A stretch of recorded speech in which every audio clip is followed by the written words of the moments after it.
বাংলাদেশের যে প্রান্তিক সেবা দেয় নারীরা আমার প্রান্তিক মা বোনদেরকে অনলাইনে ফর্ম পূরণ করে দেয়, কিভাবে বৃদ্ধ ভাতা পাবে, কিভাবে দুস্থ ভাতা পাবে, কিভাবে নারী শিশুর জন্য মৃত্যু ভাত এনআইডি করবে, পাসপোর্ট করবে, সেই বাস্তবতার জন্য যে সেবাগুলো দেয় সেই সেবাগুলো কোনোভাবে বাতিল করা চলবে না।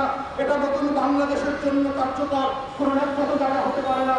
ঠিক একইভাবে দেখেছি আমাদের বিজ্ঞ আইনজীবী দোলন ভাই বলেছেন হাইকোর্টের পক্ষ থেকে ইতিমধ্যেই প্রাইমারি রুল দেওয়া হয়েছে এবং আমরা যারা চুক্তিপত্র করেছি কোনোভাবেই রাষ্ট্র এই চুক্তি থেকে হাজার হাজার কোটি টাকা কম্পেনসেশন ক্ষতিপূরণ না দিয়ে ফিরে আসতে পারবে না। সেটা আজকে করেন, কালকে করেন, আর 5 বছর পরে করেন, এই চাকরি ফেরত দিতে হবে। তা না হলে পেনশন পর্যন্ত শত শত কোটি টাকা ক্ষতিপূরণ দিতে হবে। রাষ্ট্রের এই লুটপাট বন্ধ হওয়া দরকার।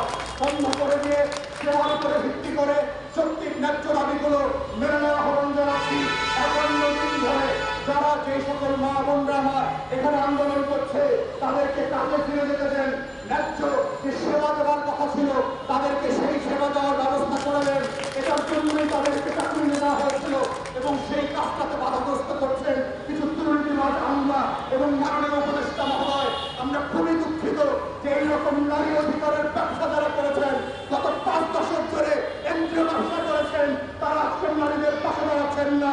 তারা নারী অধিকার নিয়ে বিদেশ থেকে কোটি কোটি টাকা লুটপাট করে এনেছেন, বিতরণ করেছেন, নিজেরা বড়লোক হয়েছেন, কিন্তু যৌক্তিক দাবির পাশে নারীদের পাশে তাদেরকে আমরা দেখতে পাই নাই।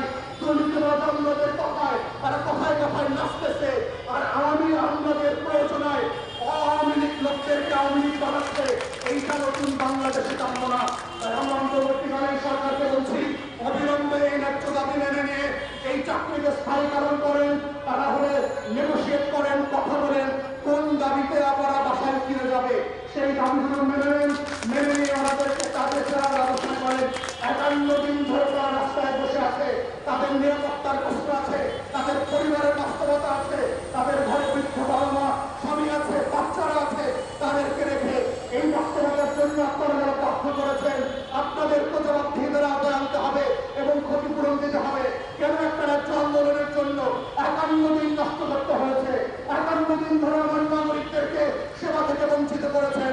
এর কোন প্রশ্নের সদুত্তর দিতে না পারলে আপনাদেরকে কাজ করায় দাঁড়াইতে হবে। এই কাজ করা 24-এর গণঅভ্যুত্থানের কাজ করা কাউকে ক্ষমা করবে না। সেই বাস্তবতা ভুলে যাবেন না। আজকে আমাদের পক্ষ থেকে এবং মাননীয় অতিরিক্ত আইনজীবী তরুণ ভাই এসছেন এই সংহতি জানানোর জন্য। এই ন্যায্য দাবির পক্ষে যারা অন্তর্বর্তীকালীন সরকারের দায়িত্ব পালন করছেন অবিলম্বে এই দায়িত্ব এই ন্যায্য দাবি মেনে নেবেন, ওনাদেরকে বাড়ি পাঠানোর ব্যবস্থা করেন এবং তথ্য